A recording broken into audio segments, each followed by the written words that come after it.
If there are any questions, any suggestions on what we can do, we would love to implement new things, and whatever can be discussed, we are here to discuss and to clarify it. Questions? Mauricio, to expound upon what David asked, a lot of fighters that are doing the illicit drug using, they do it out of competition. What do you think the game of boxing, and specifically the WBC, can do to expand the drug testing net to catch the cheaters when they don't have a fight signed? Because that's when a lot of the times the cheating does take place. Well, the issue here is we believe you're innocent until you're guilty. What we are trying to spend the money also is in awareness programs. There are fighters who use, you can go to the GNC store and tell them, I need a pre-workout or after-workout, whatever I'm making, and the guy will put out from the counter and give you supplements. Many of these contain PEDs. There are trainers. You can perfectly help us elaborate in this. Whatever a fighter, if a trainer tells you, look, take this vitamin, take this supplement, take this, and you will feel better, it will make you perform better, blah, blah, blah, fighter just takes it. If you have a cold, you go to the doctor or you go to the pharmacy, or your mom gives you a medicine. So there's many fighters that do take PEDs or illegal substances without knowing it. Right. But to go to your point, what we need is more testing. The more tests you do, the more you cover. If boxing commissions, if boxing promoters, if managers would join and spend the money to test, then we would test much more. There's a limit of what we can fund for testing. How many times can a fighter who's enrolled in the clean boxing program miss a scheduled testing before they're dropped from the rankings? We treat every single case differently. Okay. We analyze and we address it. We have to go back and understand the difference. You are not top 15 ranked yet. Yes, And you're enrolled in the clean boxing program. Okay. Are you aware that you have to notify VADA if you move somewhere? Like if you're gonna go train to Miami, Oh, yes. I'm aware. you are aware. Yes, sir. Have you ever left your home or your gym? Whereabouts? I haven't, Okay. For example, I was in Mexico, and Rocky Hernandez, number 2 contender, he went to visit the office and he told me, oh, I'm leaving tomorrow, I'm going to train in Los Angeles for my next fight. And I said, have you notified VADA? He said, what? He has no idea that he has to notify his change of address. So it's a process. We started this, we have spent so much time, effort, and resources, but we're getting somewhere. And it's just a matter of, you can be an ambassador and you teach your friends. You are in the gym, you can help us, and we're reaching out. The awareness program is the key because... I'll make sure I tell Rocky to give you a call tomorrow. Mauricio, in regards to the, going back to the VADA for a second, he said, Manny is aware of the notifying VADA of the, if he's moving from training to a different town. He said Rocky was not aware of that. What kind of communication is being put out to these fighters in regards to being sure they're aware and of the process required of VADA? Is that something that's the WBC responsibility, or is that does that fall on VADA?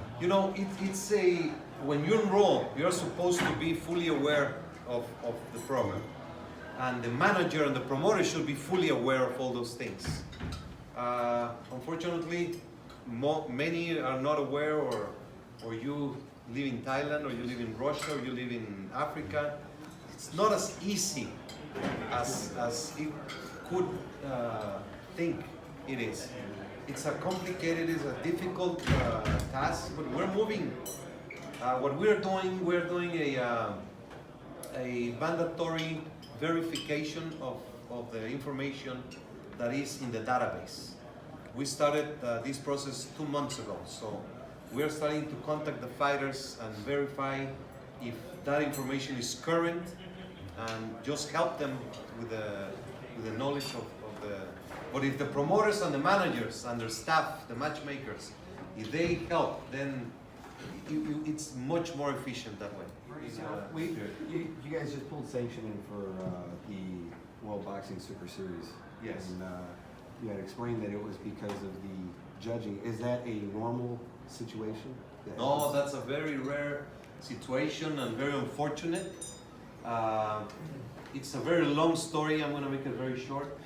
It was a fight between the Mattis Brady's and Glowacz. At the end, it ended up to be a WBC vacant title, a WBO vacant title. In a normal situation, each organization appoints 2 officials.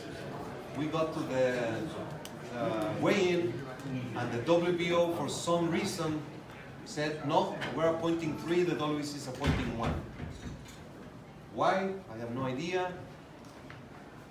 Who or what came about? I have no idea. We tried every single thing to resolve it, but at the end, we cannot sanction a fight in which we cannot be accountable of the performance of the ring officials. So that's why we made it clear. We pulled out. We talked to Brady's and Glowacz. We explained it, and we did not participate in such battle. Mauricio, the WBC has the luxury of being the most recognized organization in the world. Thank you. You have a proliferation of titles with the diamond, the silver, and the interim titles. Do you feel like that dilutes, and it's a hot topic often discussed on social media, that it sort of dilutes the organization? It is a hot topic because it's maybe there's confusion within that situation. There's one world champion, okay? The interim title, the interim championship, is intended for a situation in which that particular world champion is unavailable to defend for medical, for contractual, or for a major situation that puts him in a situation that he cannot defend that specific title. That's when the interim championship is put into action. If you review our status, we have very few interim champions. If you like it, we can go into specific details and we'll be happy to talk about it. The Diamond Champion. It is a status that we created when about 12 years ago, when fights were started to take place in catch weights. For some strange reason, there were many fights at catch weight, fights between champions in a catch weight. And there were fights without any championship.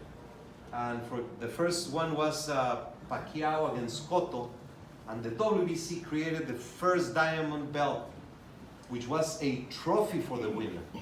The diamond belt is a trophy for the winner of that specific fight. We have had a few fights in which a diamond belt is awarded, and then the champion who wins that, they say, I want to represent the WBC, and I want to go into the ring and defend or to represent the WBC. That's basically the diamond.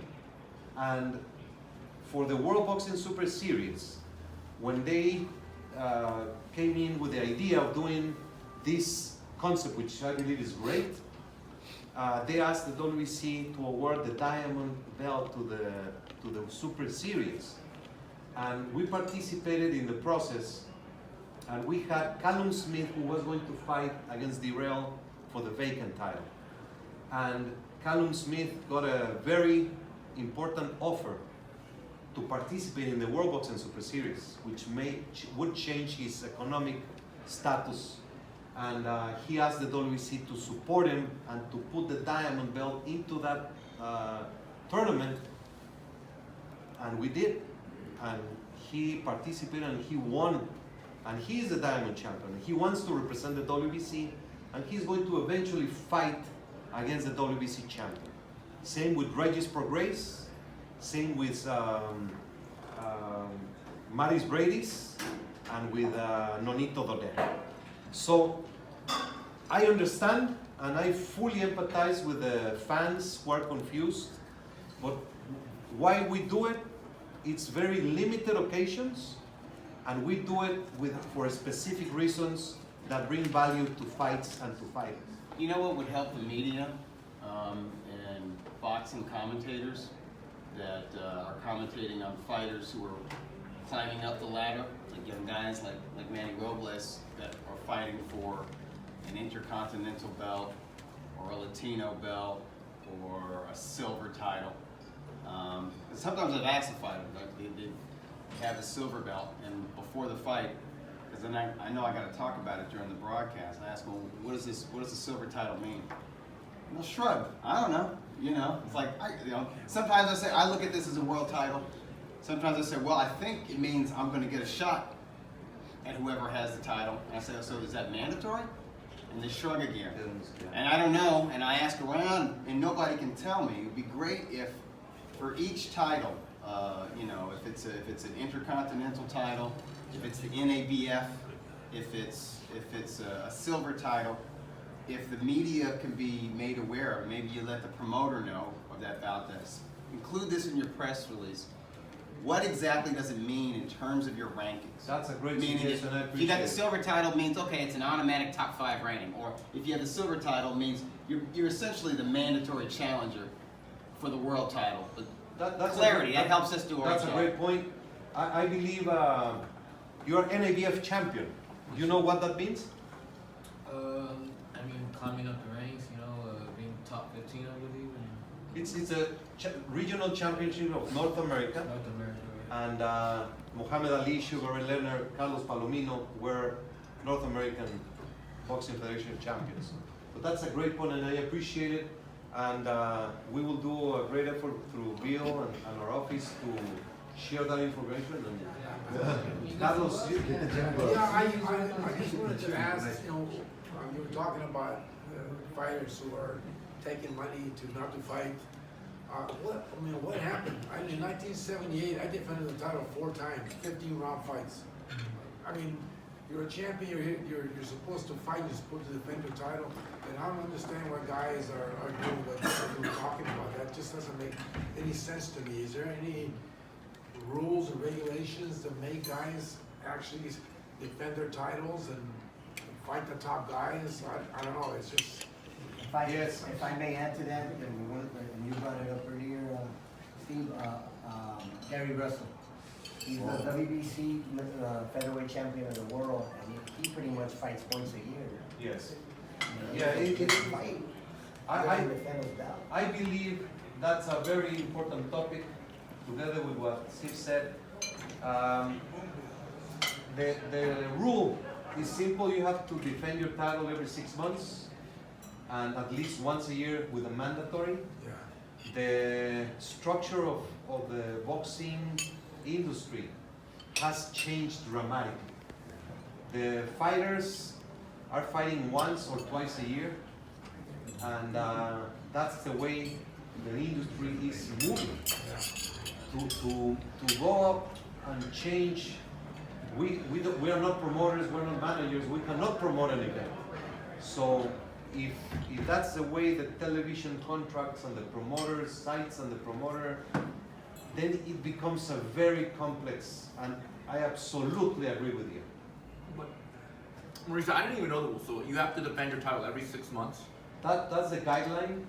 You should defend your title.